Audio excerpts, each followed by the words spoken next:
పిల్లలు ఈరోజు మనము మిశ్రమ భిన్నాలను అపక్రమ భిన్నాలుగా మార్చడం గురించి తెలుసుకుందాము.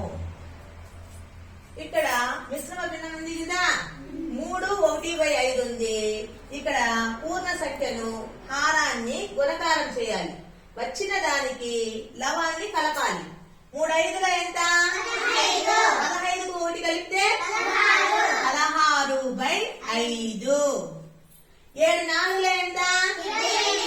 28కు 3 కలిపితే 31/4.